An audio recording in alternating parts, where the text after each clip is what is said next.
Welcome to the Next Gen Podcast. Stepping up to the microphone are your hosts, Bryson Wright and Alex Winton.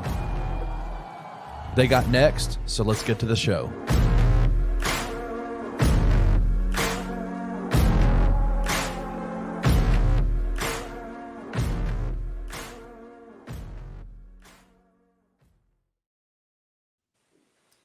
What is up, everybody? Welcome into the Next Gen Podcast here on the Bluff City Media Podcast Network. As always, I'm your host, Bryson Wright, and I'm joined by my co-host, Alex Winton.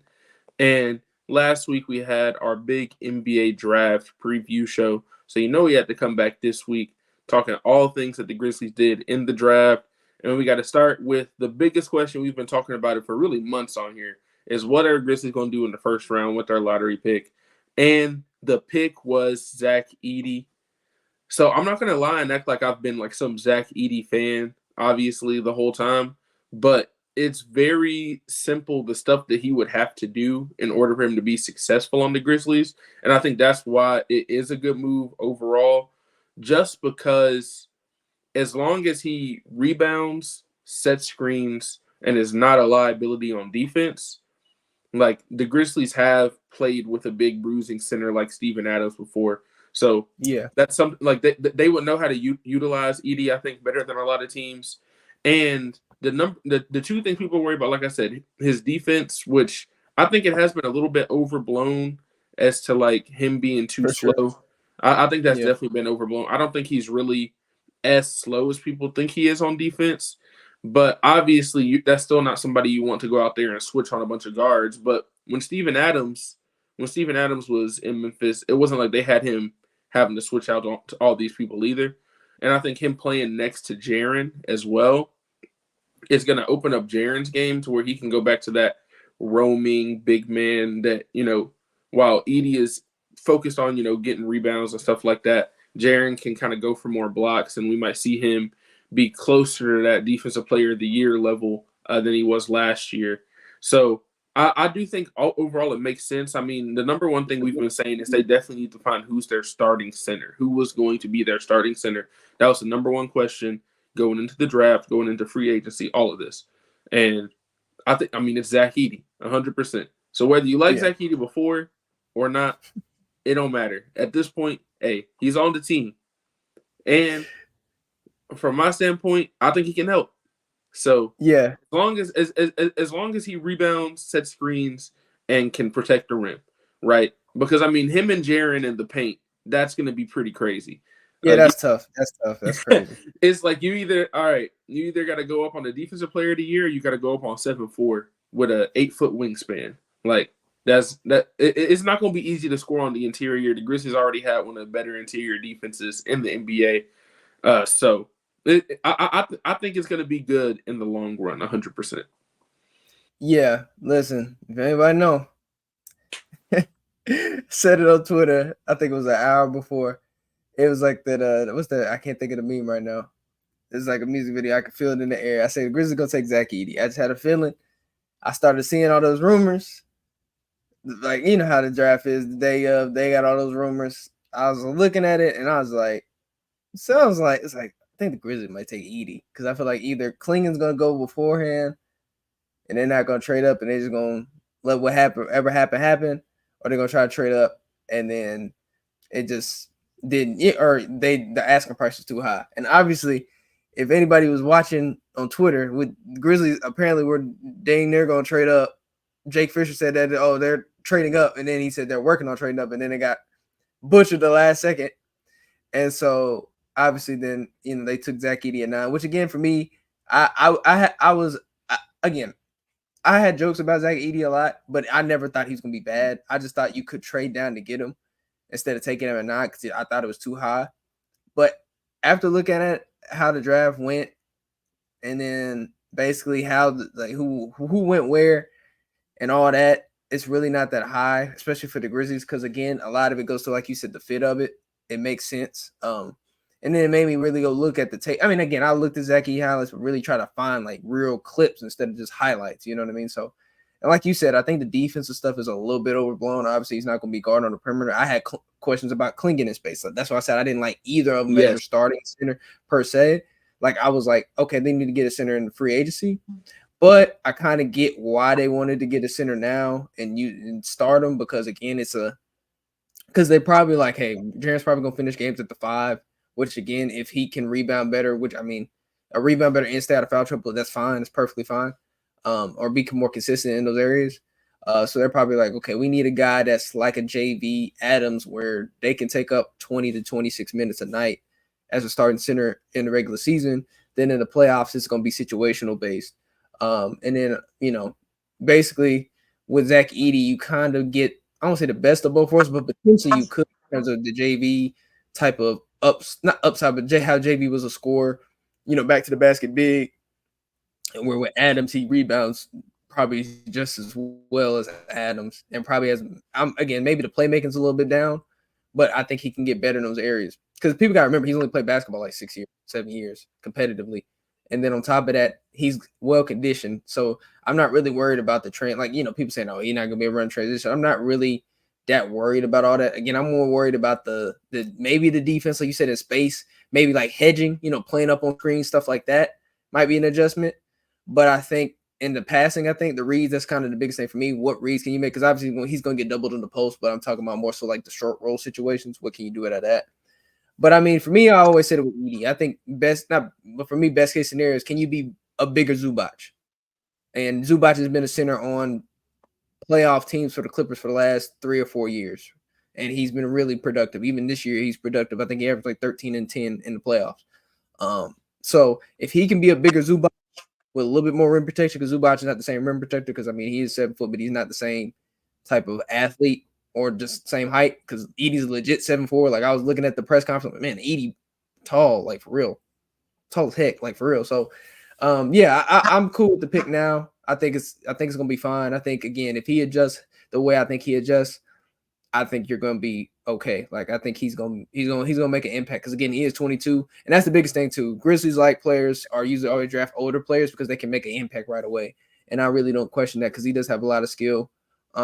So yeah, listen, I'm here now. Listen, like I said, I hope he can prove me wrong in the playoffs. That's really been my biggest question. Can you play in the playoffs? I've always said, can you get 16 game players? I'm not worried about the 82. I am worried about the 82, but like, in the sense of like, I know we're gonna be okay in the 82. But they have aspirations to win a championship, so I always think that way. But listen, we'll just have to see. He might prove me wrong and be like, hey, I can play 3 out of 4 series in the playoffs and look great. And listen, if you look great, we gonna look great. So, but no, I'm not mad at the pick no more. Listen, I'm fine with it. I wasn't really mad at the pick anyway. It's just more so how it played out, how it happened. You thought you was gonna trade up, then you don't trade up. You get disappointed, then you're like, okay, we Edey, like, okay. But it's okay now. It's cool. I'm fine. Like I tell people, I just need to sleep on it. Give me a day, I'll be cool. So I'm straight now. I'm good. So yeah, we're gonna be fine. We're gonna be fine. I think Edey will be good for real. I really do think Edey's going. This is like, if Edey was gonna go anywhere, this was the place to go. This was the ideal team to go. Like, this is probably the top 5 fits in the draft, in my opinion. I wouldn't even say. I mean, yeah, it's definitely the best team for him to go to, just because, like I said, he's not the number one thing, besides the defensive side. On the offensive end, the number one thing people will say is that they don't know if the offense is going to translate. The good thing is that it doesn't have to. For the Grizzlies to be successful, Zach Edey doesn't have to be, in college he was averaging 25 and 12. He doesn't have to be 25 and 12 for the Grizzlies to be successful. 12 and 8. Dude, 12 and 8 is all you need to be. If he's 12, well, I think he could average a double-double. I think he could be like 10-10.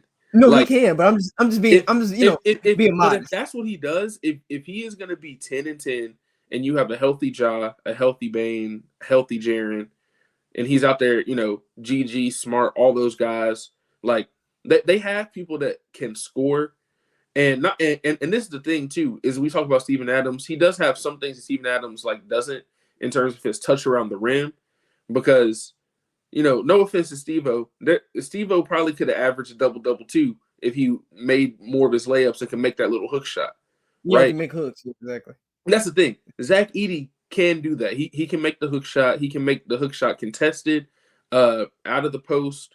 Whether it's something where you pass it to him and he just does a quick little hook shot, or you throw it down to him in the post, which, I mean, obviously that's not going to be as much as what you saw when he was in college. I don't think, because teams just don't play through the post that much anymore. And if they do play through the post, it's like the Jokic Embiid post, which is like yeah, Embiid is playing out of the post, but half of the time he's bringing the ball like up the court, or he's getting the ball on the right wing and driving. Like, Yeah, it's not exactly. straight up like throw the ball in and post. Like, he'll do his post work as well, but it's not like every possession.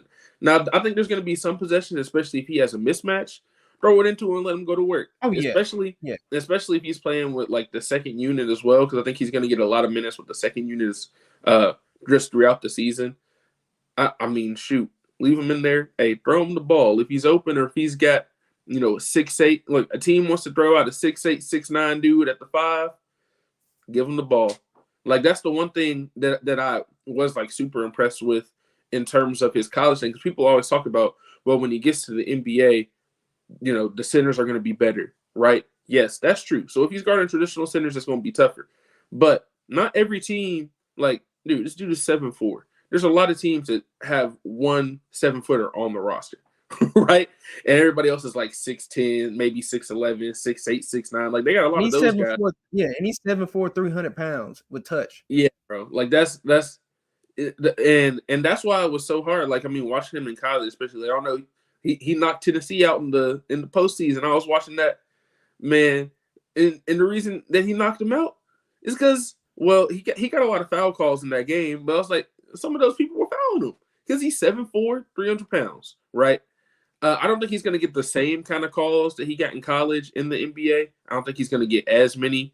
And people are going to be able to defend him better than people in college were. Because, like I said, that's what it was in college. He was getting guarded by dudes 6'8", playing center, right? That happens. But then even when he played Klingon, he dominated Klingon too. So it's not a thing of he can't play against people his size, but it's the thing of if he's playing an undersized person, he's going to be dominant. So I think that is a positive for him as well. And then, like I said, just rebounding, and then John Morant is going to be sacrificing other point guards to Zach Edey on the screen. Like, he's going to be coming down the court, and all of a sudden, you're just going to have a wall. Like, it's hard enough to guard John Morant one-on-one. And we saw how hard it was to guard John Morant coming off the screens from Steven Adams when he led the league in points in the paint. And that's another thing, like you said, he's 300 pounds. A lot of that stuff where Steven Adams wasn't coming out and setting screens, sometimes he was just in the paint, blocking out 2 or 3 people. Yeah, Gortat screen. That's what I'm saying. Like, all that stuff. If you're blocking out, like, dude, he might block out 2 people while Josh trying to drive to the basket. He's going to get an easy layup. So, like, that's why I think there are a lot of ways that he can help the team. And obviously there's still concerns, but, you have concerns with every draft pick. No draft pick is perfect. But the other thing I always say going into the draft is you can teach people how to get better at passing, right? You can teach people your system. You can teach people, you can get better at moving your feet on defense. I'm not saying you can teach agility necessarily, but you can get better. You can improve it, right? There's one thing, you can't take a 6'8" dude and make him 7'4". That's the one thing you can't do. So if you got a dude that's 7'4", you can develop the other parts, I think, more. So all that to being said, it makes sense, right? And like I said, whether you like Zach Edey pick or not, like on the day of the draft, obviously day of the draft, I was like, okay, whatever. I started thinking about it a little bit more, going back, looking at film. Okay, we're good. Like, even going into the draft, I was like, I'd be okay if they drafted him. He wasn't number 1 on my board, but if they drafted him, it's fine. That's what we said on the draft preview show too. So they got him, whether you liked him or not when he was in college, whether he thought he was going to be good coming out of college or not. Hey, it don't matter now, because all I want is for Zach Edey to be the best version that he can be for this team, whatever that is, whatever role that is. And I think for this year, it's probably going to be as a starting center, just because, for sure. I mean, I don't see them picking up anybody else in free agency. Me and Alex are also, checking our phones, making sure no Woj bomb drops while we're doing this. Yes. So like, I'm kind of checking, but we, as of now, the Grizzlies have not picked up no other centers, right? Yeah, and if they do add a center, it would probably be like a 4th string big, like a like when players sit games, but it won't be like a real big where it's like, hey, we're gonna play them a lot of minutes type thing. Yeah, man. So that's why at the end of the day, I feel like it's gonna be all right. I feel like not everything has to translate 100% for him to be successful on the Grizzlies, and that's the most important thing for that. But yeah, Zach Edey, I'm cool with it. I'll be more cool with it after we see what happens in summer league, because it did also come out that Zach Edey is not playing for the Olympic team. He's gonna be playing for the Grizzlies this summer, which I can see the pros and cons on both sides of it. The pros being that if he, on the summer league team, he's going to be in the Grizzly system. He's going to be learning his new teammates, at least some of his new teammates, especially G.G. Jackson. And then obviously Cam Spencer and Jaylen Wells, who we're going to get to next, who are drafted in the second round, are also going to be on that team. So, he can, gain some rapport with them. But I still think that, the only reason you would say you might want to see him in the Olympics is because of the competition level. The competition of the level of the Olympics is going to be much higher than Summer League, obviously. So that would be the only thing. But I still think him learning the system, learning his teammates, learning his new coaches, I think all of that is still a little bit more important than playing against that competition in the Olympics. So I am glad that he's staying for Summer League. But I do hope that in 2028 he does make the decision to go, because like I said, if you or just in general, if you have a chance to represent your country in something, that's a very important thing. So I hope that in 2028 he will get the chance to do that. But I think it does kind of make sense now for him to focus on his NBA career, because that's the goal more than anything, is to make it to the NBA and be successful. Yeah, and then also you got to account for where this team is supposed to be. This team is not like a rebuilding team. I think that probably plays a part in it. If this was like a rebuilding team and, he could take off, yeah, cool. We're not going to win no games, but they're trying to win a championship. And I'm pretty sure they made it clear, you're going to get an opportunity to play a lot right away. So he understands, look, I need to be ready as much as possible for this. And especially, like he said, this team believed in him, his sophomore, as soon as his sophomore year, when nobody else would probably draft him, and they thought, well, but he basically they drafted him, but he said they would basically sign him if he did go out. You know what I mean? Whether it was two or something. So he said he always remembered that, and I feel like that plays a part, especially when a team really wanted you and had interest in you that long ago and still got have your back. I think that's why he's like, hey, I need to lock in and be ready for this, because again, like I said, he's gonna be the starter. There's no reason why they're bringing in another big. I won't say they went cheap at the position, but they went, hey, we're going to get another JV Steven Adams type big here to just eat up these minutes, because we know he can probably play 20, 25 minutes. If some games is not his matchup, we'll just play BC. We've done this before. It's had success in the past. And I think now, especially now, the biggest thing is depending on, well we're going to get to Luke stuff and all this other stuff now, but how this roster is set up, they potentially have more shot making than they ever had in the last 2 years prior to that. So I think that changes things too, in terms of your spacing and what you can do and what defenses have to deal with. Because again, if Edey's playing on the lineup with all shooting, you kind of have to pick your poison, especially if it's Edey, Gigi, Vince, Bane, and Ja. You got to really kind of pick your poison on that, because high pick roll and everybody else spread out. That's going to be tough. So yeah, no, I mean, I am glad that we'll probably see Edey in Summer League. I'm assuming, I don't think they would make that decision or say that. And if he's not playing Summer League, I think he plays. So it'll be interesting to see, especially him and Gigi, because they could potentially be two guys which is funny or crazy to me that both of those guys end up being starters somehow, some way. Obviously, Edey more than Gigi for sure, but I think there's a path where Gigi could start this year. So that would be a crazy lineup, because you talk about 6'9", Gigi, Jaren 6'11", 87'4". That's the dream for me. If you're going to build around a point guard, you want to be as big, skilled, and versatile as possible.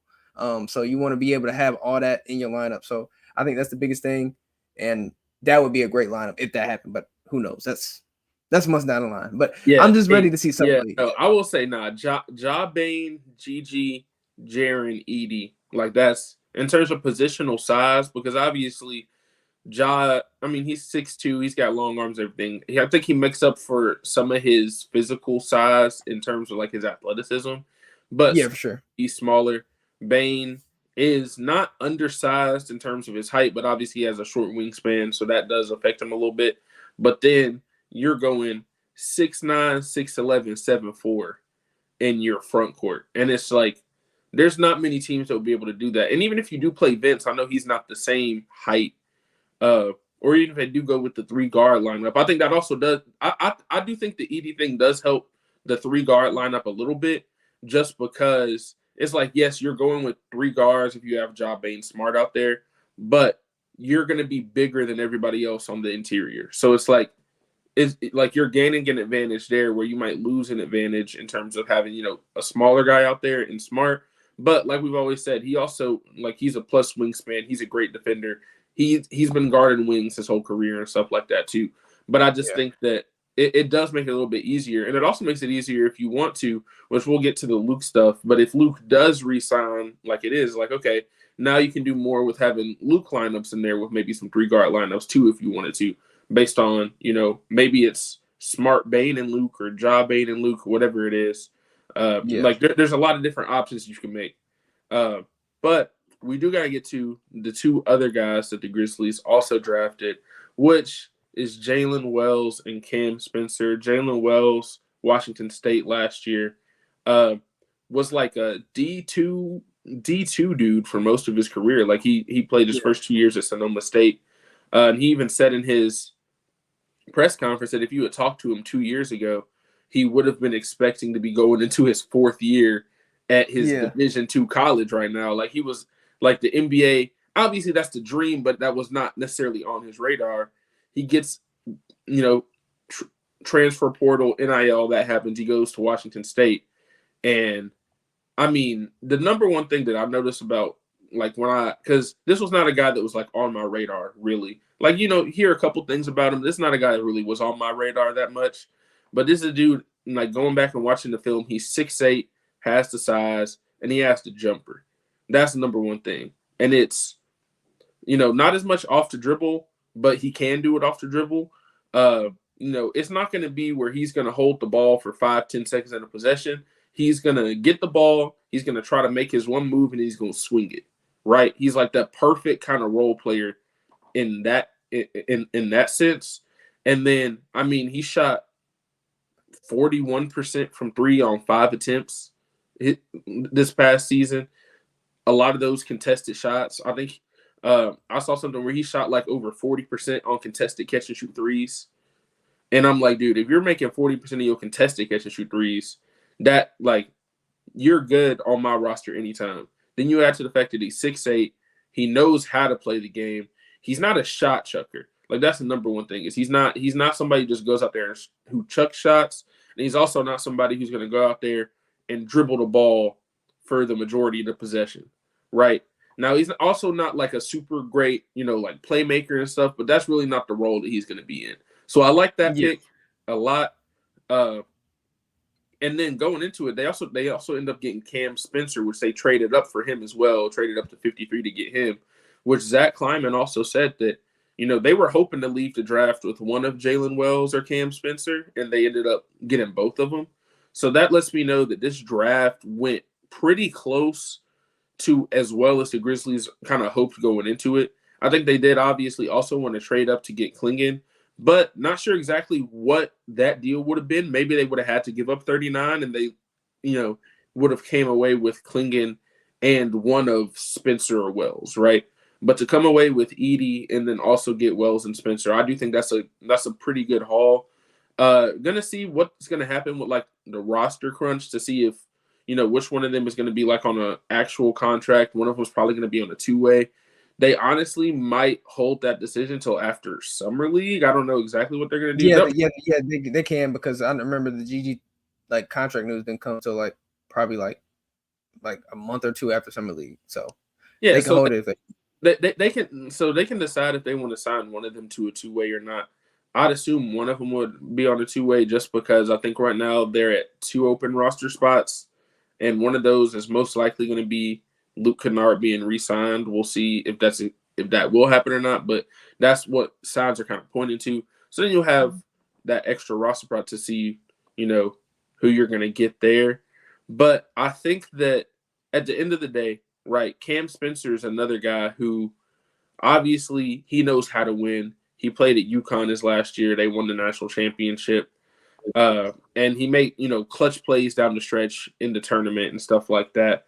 And this is another dude who had an awesome year. He shot 40. I'm looking at it. He shot 44% from three on 5.5 attempts a game.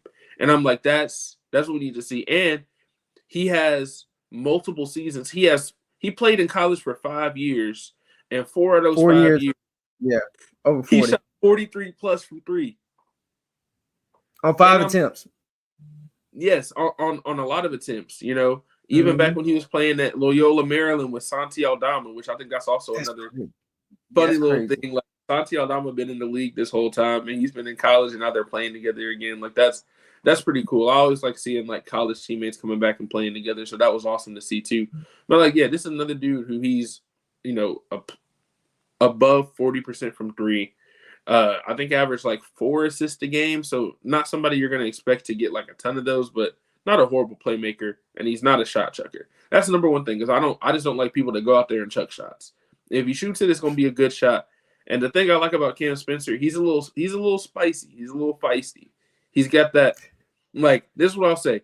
Go on Twitter and search "hate Cam Spencer," and just go and just look at all the tweets you'll see. Because people hated him in college. I remember watching him in college. There's a ton of people that hated on him because he's a good player, but he's also he's similar to a lot of the guys on the team where they're going to wear their heart on their sleeve. They're going to let you know if they're beating you, they're going to let you know, right? And he's one of those dudes. And those dudes have done very well in terms of the Ja, the Bane, Jaren not so much, but really just like that Ja and Bane energy that they both have. I think he's going to fit with that. And just the energy that the team kind of had, especially that 22 season where it was like everybody's doubting us, all that. He has that like same mentality because, he's a 5-year college player, a dude who started, like we said, at Loyola, Maryland, the place where Santi Aldama came from, where nobody knows, and then had to transfer twice in college. So he has that chip on his shoulder too. So all in all, I think they were both solid picks. Obviously, in this era of the NBA, if you can get two dudes that were above 40% from three in college, and a lot of those attempts being from NBA range, if you get that, at the very least, that'll get them on the floor and make them so that they're playable. And especially when you have a dude like Ja, when you have a guy like Marcus Smart who can be a good passer for that, probably the second unit and stuff like that. I think that if you can get them open looks, it's automatic. So all in all, I'm happy with it. Yeah, no, I agree. Obviously I didn't know too much about both. I mean, obviously I knew who Cam Spencer was, and Jaylen Wells I heard about, but didn't know too much about. But obviously, shout out to Chip. He had the whole list up still. I was saying Isaiah Crawford or I think the other Christie. But once I saw Jaylen Wells and looked it up, I said, okay, this is cool. Like, y'all know me. If anybody know me on Twitter, I talk about it.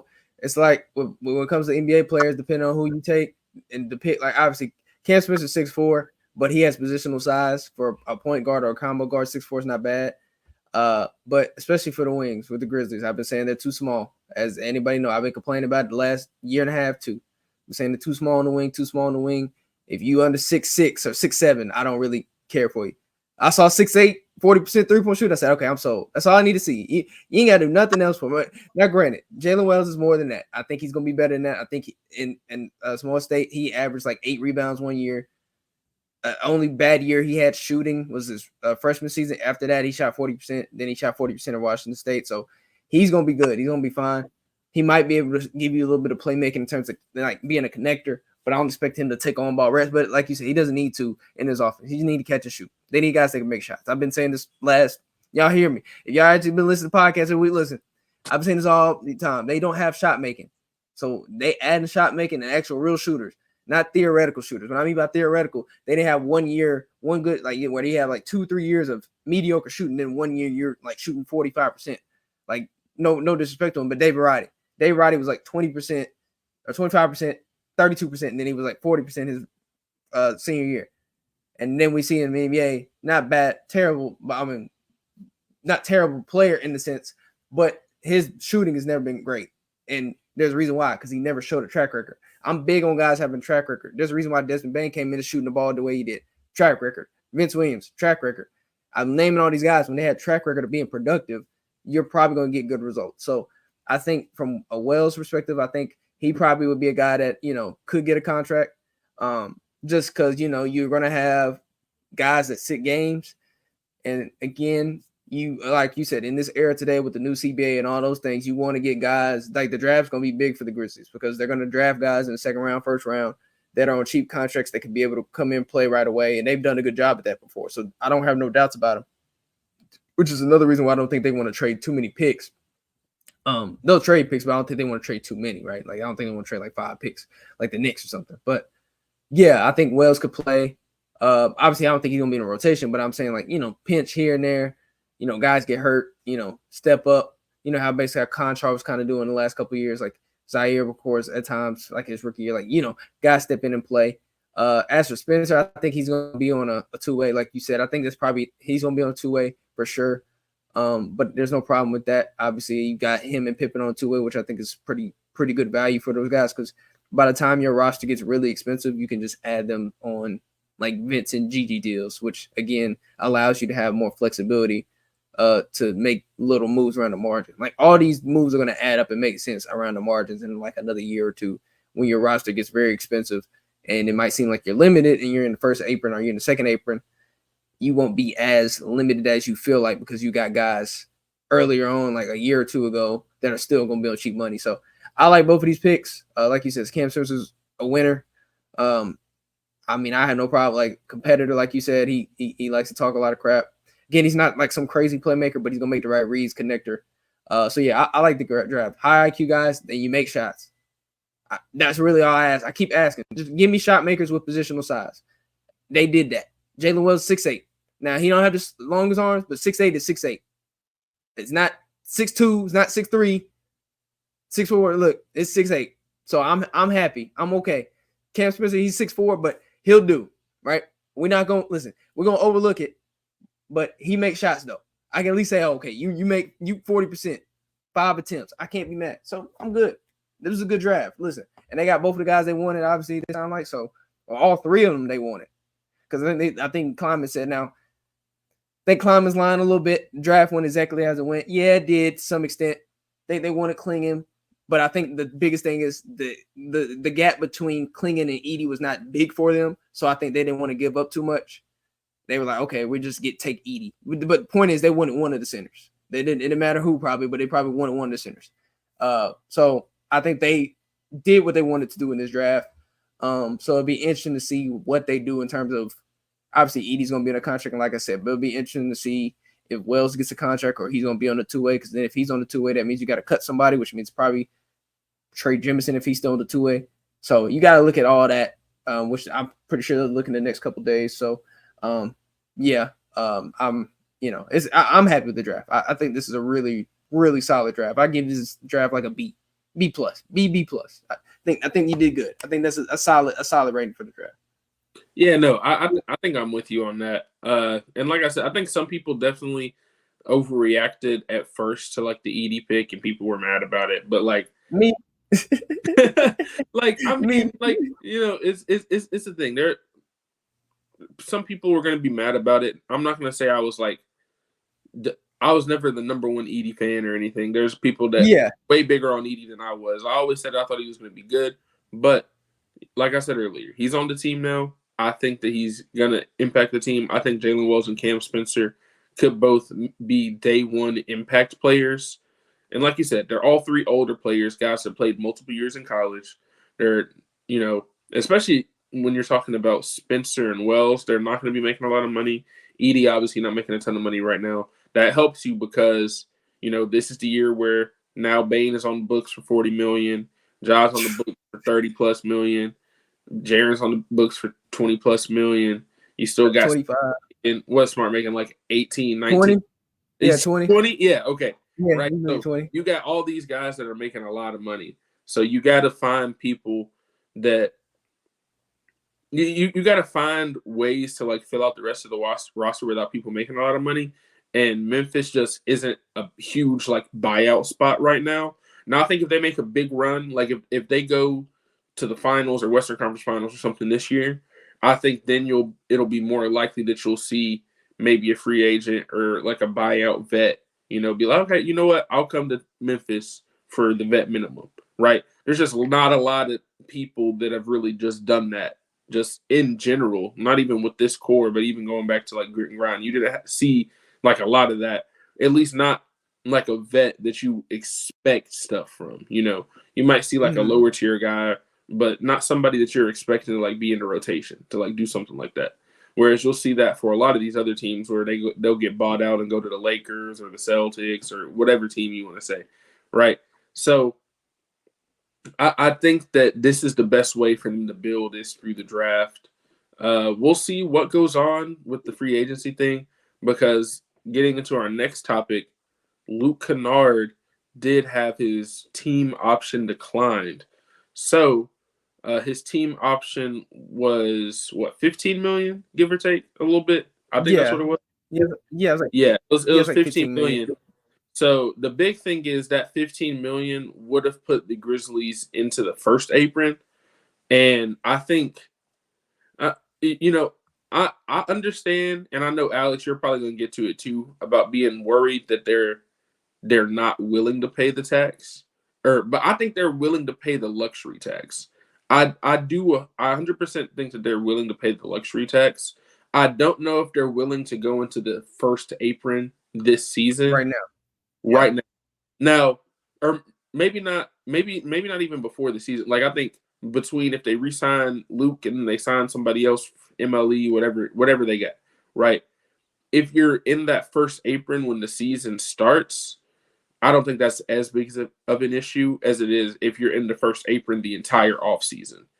Just because of some of the stuff that happens when you're in the first apron, it's like you can't acquire players and sign in trades and stuff like that. You know what I mean? And it's just like that kind of stuff makes it different. You know what I mean?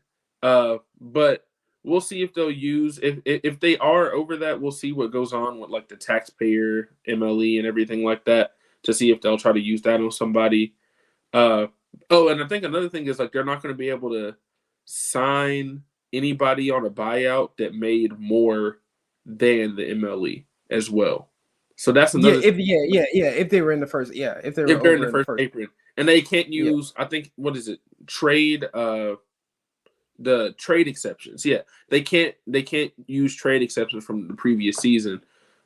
Which I think they should still have the one from the Dylan Brooks sign and trade. I think. I feel like they still have that one. I don't think they might. I think they might still have that.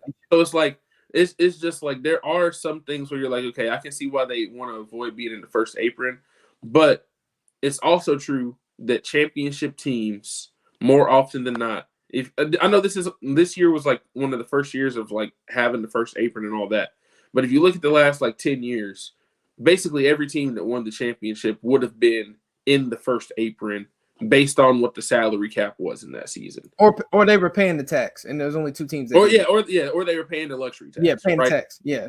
So really all of them were at least paying the tax and possibly in the first apron if the first apron had been a thing at that time, right? Yes, exactly. So that's why I feel like if they're going to be serious about this year's the championship, they want to win a championship this year, the tax should not be as big of an issue. If that's really what you're going all in, and I know Robert Parra too. Robert Parra's had some good business ventures.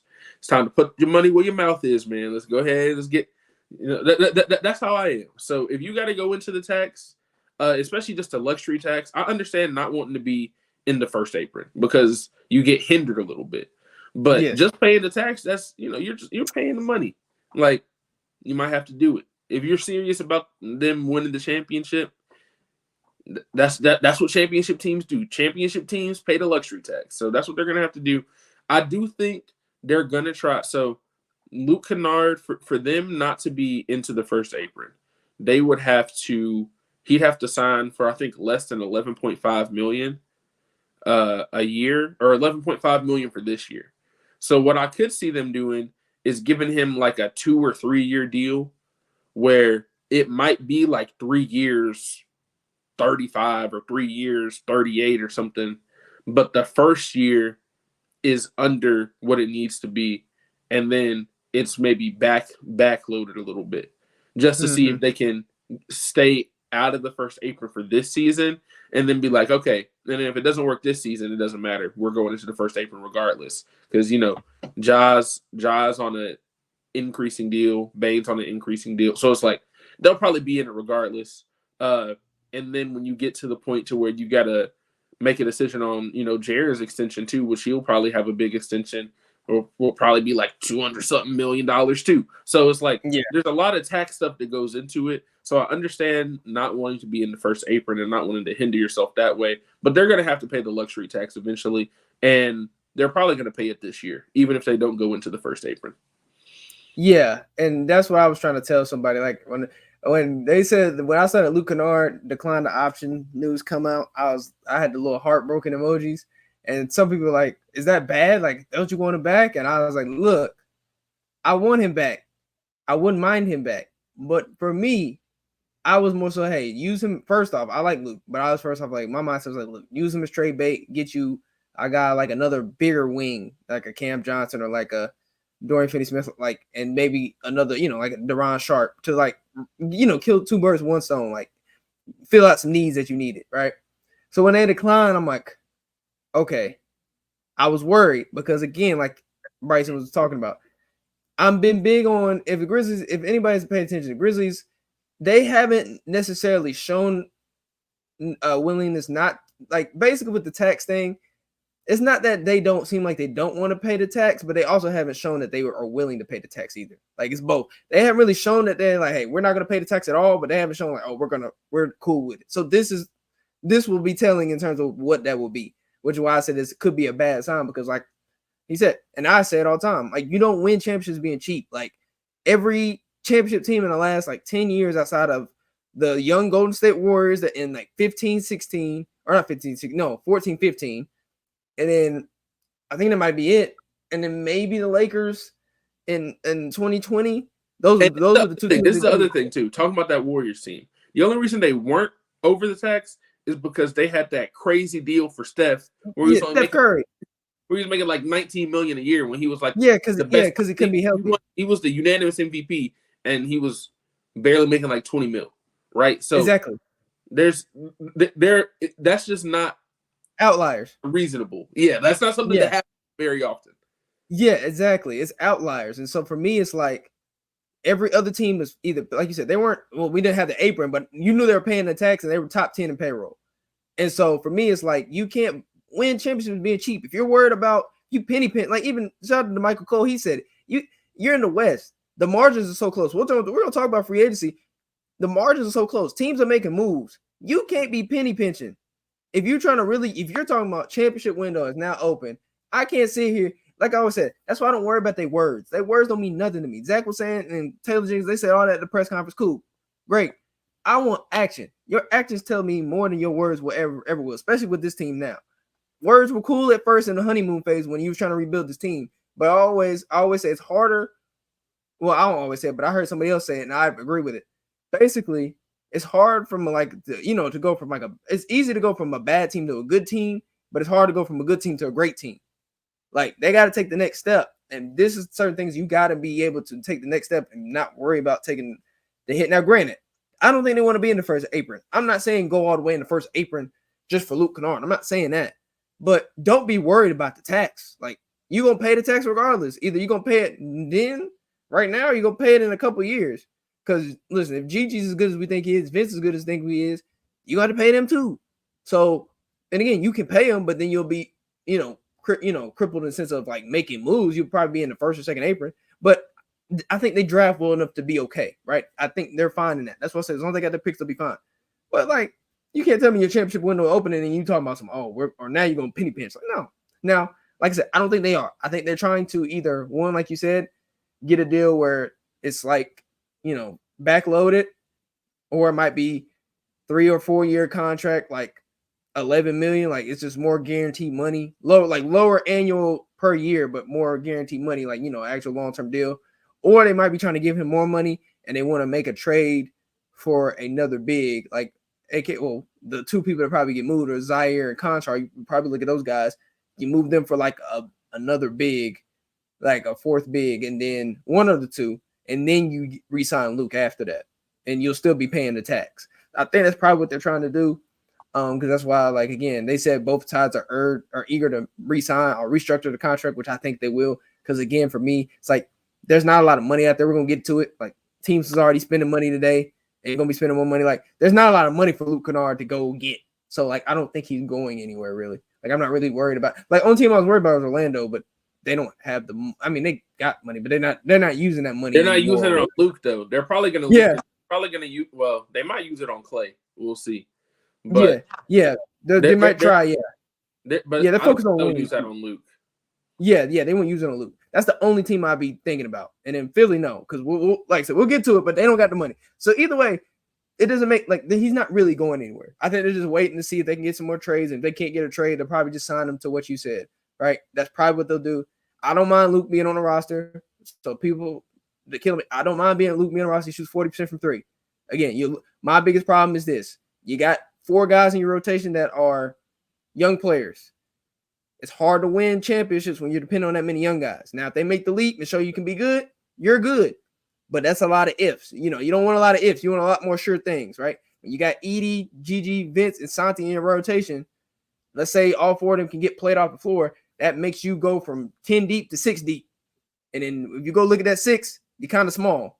Because there's like Luke, Smart, BC, Ja, Bane, and Jaren. So then, you know, obviously you got 2 bigs, but like the other guys are like all 6'4", 6'5". Like there's no size really there. So that's why I was always pro get a bigger wing. So that way, just in case one of the young guys doesn't show up or a couple guys don't show up, you got a, you know, I won't say a safety blanket, but you decrease that margin of error. And especially in today where every little margin of error counts, you want to decrease as much, especially when the teams are not separated by that much.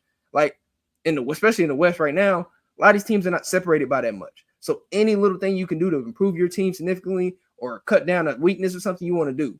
So again, that was my only biggest point. I still think the Grizzlies are going to be good, but I think they got to have some things go their way for me to move them up in a certain tier. We'll talk about that like another time, but they're going to be good. Like they're not going to be bad. Like they're going to be good. As long as they're relatively healthy, they're going to be good.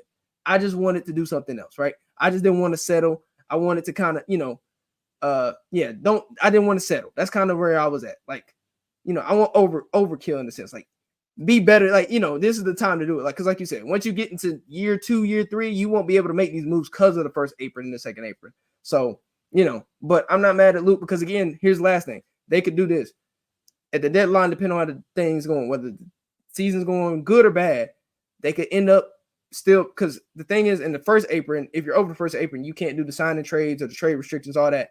But if you're just over the cap paying the tax, you have no trade restrictions, no buyout restrictions. So they could still be able to trade somebody at the deadline, say Luke and Santi for like another upgraded piece, right? If they wanted to do that, they could do that. If they feel like, hey, we're right here, we need to get an upgrade, or the season's going bad, we can do this. So like they could still do something at the deadline, but that'd probably be one of their last opportune times to kind of combine money and do that. But they can still do that. So it's not the end of the world, but that's all I was saying. So listen, Luke will be back. He'll be making shots. We'll be good. It's going to be fun. Yeah, no. So I fully expect him to just sign him outright. Like I think that's kind of what it's leaning toward. Haven't heard anything as the time we're recording this. I just checked. Woj has not dropped any bombs on us besides Derrick Jones Jr. is going to the Clippers. So but they haven't announced what his contract would be, but it's pretty clear that the Grizzlies want him back. Luke would like to be back. So I think they do figure out how to get something done. But if they can't, I mean, he could always, you know, he's an unrestricted free agent, so he could sign somewhere else. Or they could try to facilitate the sign and trade if they can find a team that's willing to do that, or a team that doesn't have enough money to sign him outright, but will be able to move some pieces and then be able to have him on his team. So, there's still a couple ways it could go, but I still expect Luke Kennard to be on the team. And especially for a pay cut, I'm not going to be mad at it. He's just going to have to stay healthy, and he's going to just shoot the ball, man. That's my one thing I'll say for Luke is just shoot the ball more. Like, you don't have to be wide open. You're one of the best shooters on the planet. Like, we need to Hey, sorry to cut you off. You said, look, shoot the ball more even if you're not open. I saw a stat. I think he was like top 10 in like contested like 3-point makes, like by NBA University. He said something like that. So like, shoot the ball. Go ahead, but yeah, shoot the ball. Like, come on. Yeah, that like, and that's my thing. And I think that he did get, when he came back from his injury, I think he did shoot the ball a lot more. I think it was better than it was like when the season first started. So I will give him that, but I need that to be consistent. Like, we need you putting 6, 7 threes up every night at least, because he's the best shooter between him and Bane, and they're the best shooters on the team.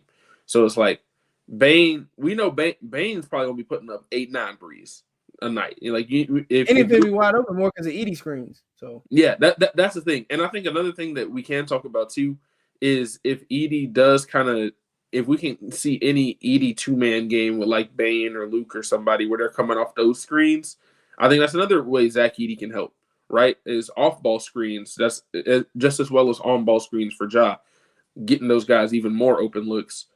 When you got a guy that, like you said, he was top 10 in contested makes, now he's shooting them open. I mean, hey, that's even better. So I do fully expect Luke Kennard to be back.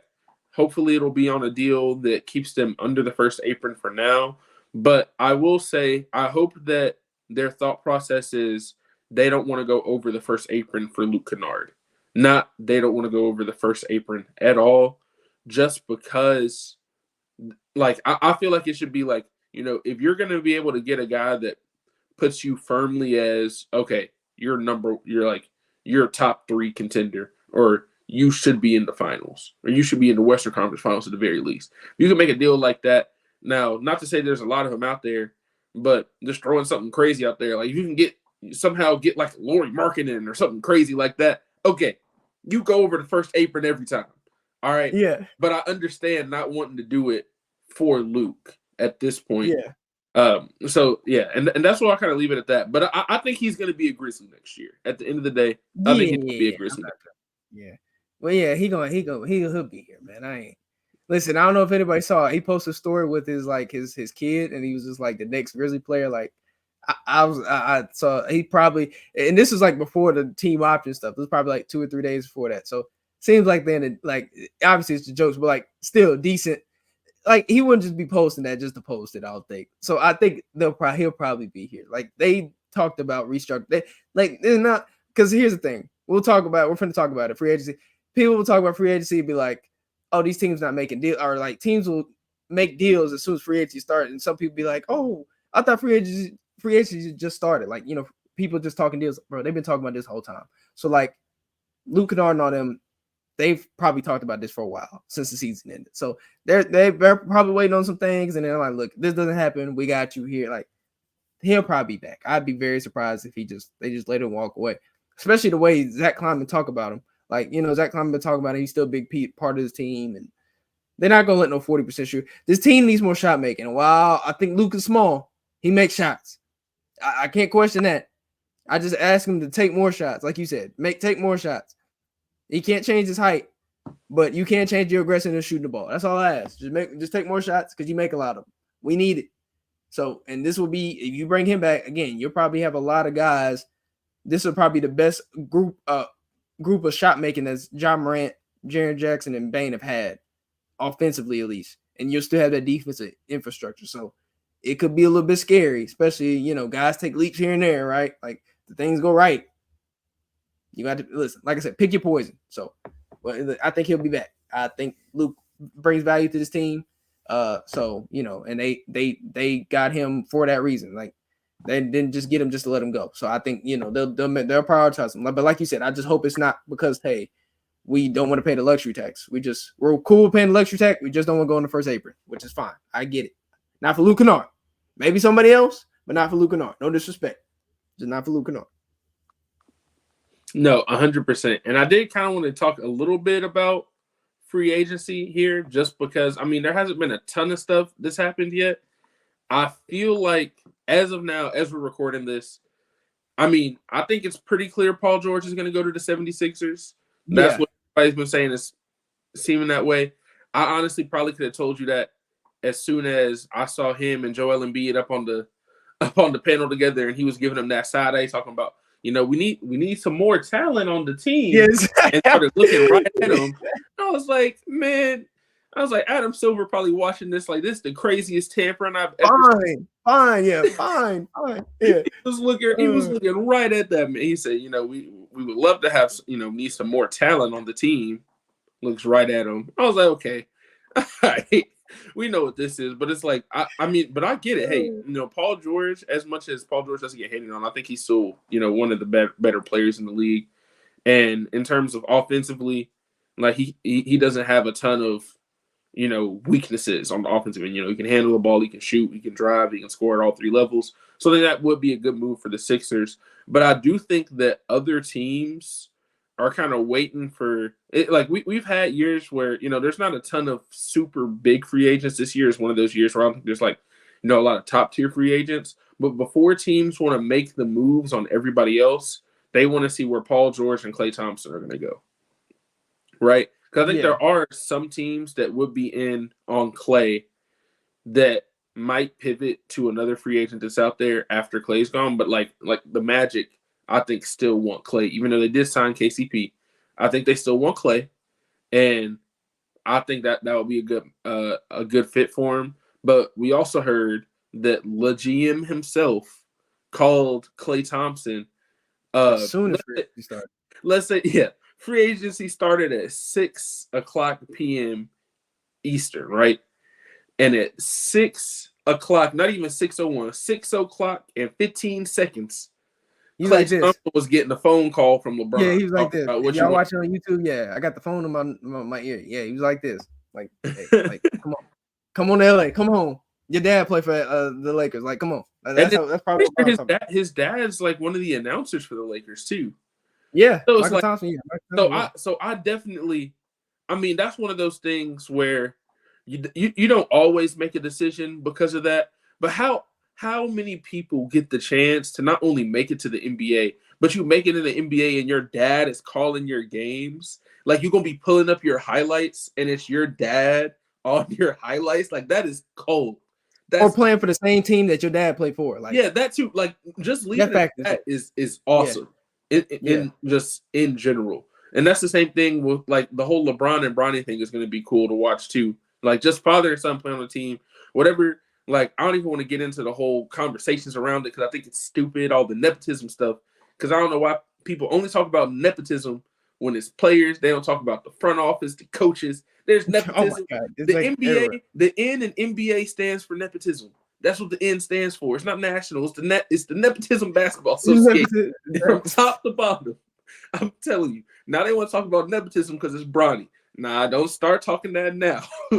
Don't even start. Don't start talking about it. It's in the other leagues too. Shoot. So, dude, man, that's in the N in NFL. That stands for nepotism too.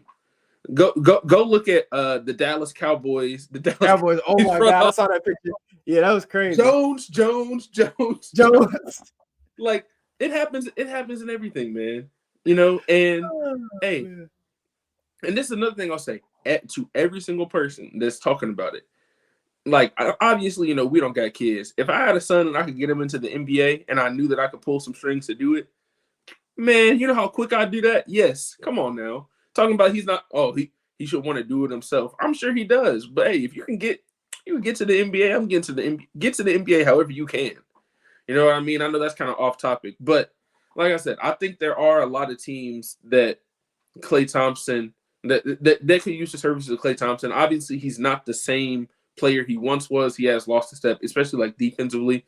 But if you look at the stats, I mean, he was still above 40% shooter for the regular season at the very least. And if you're talking about a team on the Magic, they just need anybody that can make a jumper. Like, just anybody that can make a jumper. So even the Lakers, Lakers, Mavs, all those teams too. Mavs too. I mean, no disrespect, Derrick Jones, but he was missing in the finals. He would be a good fit for Dallas too. Like, Dallas, Lakers. I know they said Clippers, probably not the Clippers, but like Orlando, really Dallas. I think Dallas and the Lakers are the two. But like you said, like, those are teams that make sense for them, like the most for real. Like, they need guys that make shots. So yeah, no, 100%. And then. But I think that's kind of like the biggest thing is people are kind of waiting to see what those two do. And then you'll kind of hear about everybody else In terms of the Grizzlies, I wouldn't be super like I'm not the type to think they're gonna really go out and get anybody, just because I feel like between the draft and between like trading, I think you'll be more likely to see them trade people, right? More than anything else. But there are some people that are free agents that maybe they could look at, maybe like a Gary Trent Jr. or somebody like that. That's like, a smaller deal. Whereas, hey, if Luke Kennard does decide to go somewhere else, maybe you can pivot to somebody like that. Maybe even like a Malik Beasley type of dude. Like, not somebody's going to change like the trajectory of your team necessarily, but somebody that's still like, a solid player that can come in. Fill in that same kind of role, right? So that would be the only thing that I would see. I'd be surprised if they might try to bring in like a vet minimum center, or they might try to see like what a Jaylen Smith is going for, because I know he's a free agent from the Pacers. But I still feel like they might just like Jaylen Smith's not going for like the minimum though, so that's another thing. Maybe you can try to get him on the MLE. I don't know. Like so there are some options to see what they can do, but I don't see them being super active in free agency unless it's like a sign and trade, right? But if you're talking about moves around the margins, or if Luke Kennard does decide to sign somewhere else, you sign somebody, I think that would be more likely, 100%. Yeah, I agree. I think, listen, like I said, that's why I had the heartbroken emojis when they said decline Luke option, because if they're gonna sign and trade, they was gonna do it then. I knew it. As soon as I saw that, I knew what time it was. Resign Luke and probably get you like a fourth big, which is okay. Like they can still talk to. I was talking about the Brooklyn trade the whole time. They can still talk to Brooklyn. They could trade Zaire Conchar and some seconds for Deron Sharp, right? And then call it a day. Like you sign Luke, you bring them in, and then and that'd be it. But I mean, I'm not necessarily mad about that. Am I a little bit like, yeah, you kind of, I won't say you settled or ran it back. Not necessarily. I mean, technically you added some players, but I kind of wanted to, decrease the margin of error. But I will say, again, if things go right in terms of who they start, how they play lineups, how guys look, they could easily move up a tier because of that. It's just, I got to see it. I can't go off of what I haven't seen, if you're not productive, just because you haven't played a game or don't have that much of a sample size. So, but yeah, because a lot of these teams are making moves. Like you said, Paul George is going to the East. Shout out to everybody who's going to the Eastern Conference. Great. Make it easy for us, please. Look, Warriors is done. They're cooked. I mean, Clay leaving. And then they talking about, I think they declined the deal, basically try to get Zach LaVine. They didn't want to do that because they probably tried. Yeah, that was crazy. I saw that. Yeah, they telling me basically, look, we're trying to get Cooper Flag, which I don't blame anybody. Look, if this is the year to be bad, do it. Do it. 2025 class is crazy. So, but anywho, like you had everybody going. No, I do get that, but I don't know. You can't do with Steph on your roster. I know he's getting older, but come on, man. That's my thing. Look, he there to sell tickets at this point. That's what it's about. And I just, as much as I'm fine with it in terms of the Grizzlies and in terms of like, I'm not trying to deal with the Warriors again. I'm not trying to deal with that fan base again either. No offense to the few Warriors friends I do have. I'm not trying to deal with them again. Right. So I'm fine with that. But as a fan of basketball and as somebody like thinking about it from Steph's side, I would just be like, dang. Like y'all really go let me go leave me. This. Yeah, and they might make more moves. They can still do some stuff, but it's just but my point is like these teams are making moves. You kind of tell what direction they're going in. Like Denver now losing KCP, they're depending more on youth, which again is not a worst thing in the world, but you're trying to win a championship. That usually doesn't go together, depending on that too many young guys. They're basically depending on as many young guys as we are to make leaps. Christian Brown, Peyton Watson, Julian Strother, like they're depending on a lot of young guys to take a leap. And that's kind of, a tall tale. Now, granted, they got the experience. Some of those guys, got the experience because they were on that team, but you're asking for a lot. Then, like I said, basically a lot of players are going east right now. Like I said, well, I mean, it makes sense. The East has most of the cap space. Most of the cap space. Just exactly. In general, because a lot of the teams in the West, like you can go, like you talk about, like the Timberwolves, they've got multiple dudes that they're making. Dude, I mean, Cat's on a supermax. Ant's about to be on a supermax. Rudy Gobert's on a max, right? Jaden McDaniels on 20 Jaylen contract, basically. Yeah, Naz Reid just got a better deal, and he's going to play himself into probably an even better deal on his next contract too if he continues to play his plan. You look at a team like the Mavericks where they have Luka and Kyrie making all that money. They filled out the rest of the roster pretty well. But they just lost, like we just talked about. They just lost Derrick Jones Jr. That's somebody who they just lost in free agency too. So they're probably going to have to rely more on like Josh Green, Jaden Hardy, like some guys like that. Quinn Grimes, Najee Marshall now. So exactly. Those guys they got Najee Marshall, so that's good. That's good for them too. Yeah, but so they added guys.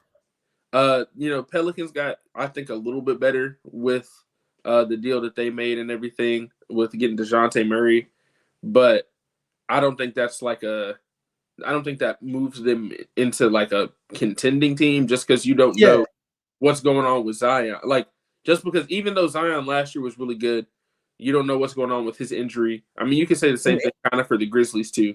But and the Ingram thing, because they talking about the contract stuff, and then you got to think JV just left. Then you lost Larry Nance. So, like, a lot of these teams, that's why I feel good about where the Grizzlies are at, because I feel like there's 5 teams that are kind of together in the same type of, I won't say tier, but kind of in that same type of group. Like, for me, there's obvious tales of where these teams are at. Like, you can lump these teams into tiers and stuff, and it wouldn't surprise me the outcomes of it, right? Like, I feel like the Grizzlies are in that, like, second-ish tier or 1 tier where they're right at the top, but, like, it's so close.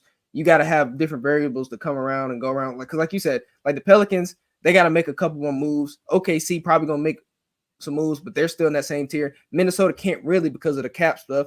Same with Denver.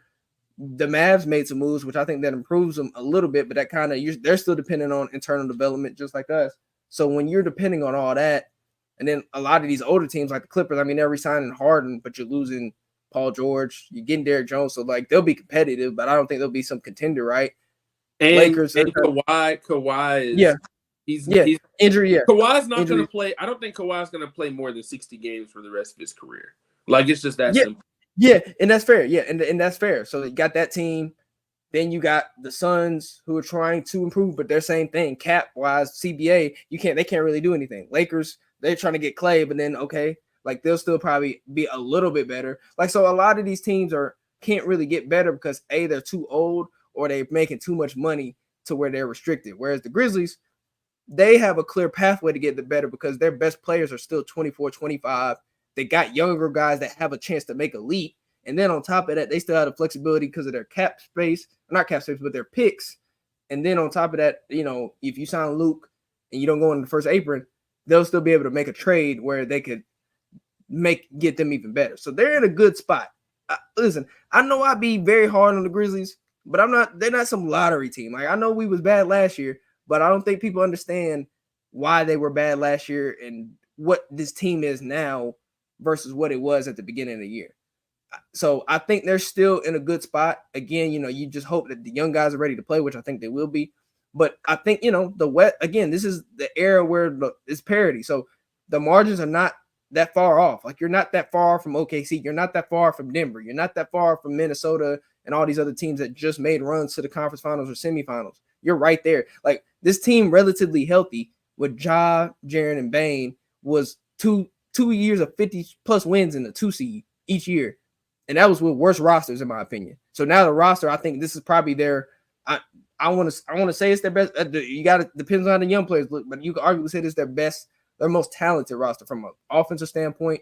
I don't know about defensively. They'll still be good defensively, but offensively is probably their most talented from a shot making standpoint in terms of catch and shoot guys, athleticism, all that. So I expect them to be right back in that mix again, so it'll be interesting to see because, there's still teams making moves. OKC could make a big move. Who knows? Like, who knows? They could be trading like 8 picks for Lauri Markkanen. Then that changes the landscape, right? Like, you know what I mean? They could do something crazy like that.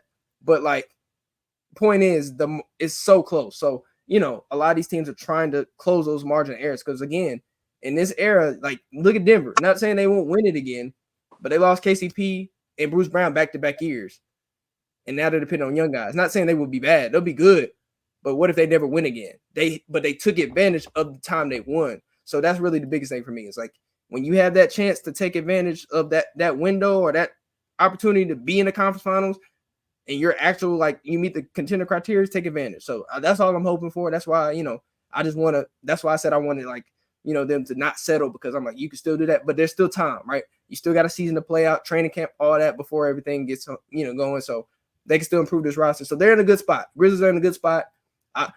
Some people talking about, like, hey, like, the Grizzlies didn't really get that much better, but they don't watch the Grizzlies like we do as fans and as people that cover this team. They don't watch the Grizzlies like we do. So, and again, like, the Grizzlies could have made moves and the Grizzlies were going to be talked about anyway. It's like, oh, they're not going to win games. They did it the last 2 years. They won 50 games. Most people had them in the play-in and they won 56 and like 52 games. So that's just going to be the yearly thing. It's Memphis. Like, I won't say they don't respect us, but they don't. Even if they have a track record more than these other young teams that only got one good year, like OKC, Minnesota, no disrespect, but they didn't have 2-3 years of 50 wins. And you know what I mean? So, hey, but listen, all I'm going to say is, look, they're in a good spot. They're going to show them we're good. There's still some moves to be made, I think. It's around the margins, but it's not the end of the world. Like, they're going to be fine. Just hope everybody's healthy. Summer League's good. You hope everybody comes in healthy, better, ready to go. And then, hey, roll the ball out. They'll be fine. Then I'm going to be holding. Listen, I held Zach to a standard, and I'm okay right now. Now I'm going to be holding, when it get closer to the season, it's going to be on Coach Jenkins, that staff, and them players. That's where my energy is going to be shifted towards after this. So, yeah. 100%. I mean, look, you can put the roster together, but at the end of the day, Taylor Jenkins and Zach Kleiman can't switch on defense, can't make threes, can't do all that stuff. So yeah, I'm with you on that. But as I always say, I appreciate everybody who listened to this week's episode of the Next Gen Podcast on the Bluff City Media Podcast Network. We'll be back next week with a little bit more into, like, the Summer League preview. We should know what the full Summer League roster is by the next time we record, so we can get deeper into Summer League. They're going to be both in Utah and in Vegas with all the other teams, obviously. So should get 8 Summer League games in total this year, so have a lot of time to evaluate, the new draft picks we just talked about, along with, seeing how they look next to Gigi, probably Scottie Pippen Jr., Tariq Biberovic probably coming back from overseas to play, where he had a pretty good last season there. So a lot of stuff to get to in that and everything. But like I said, I appreciate everybody who listened to this week's episode, and we'll see you on the next one.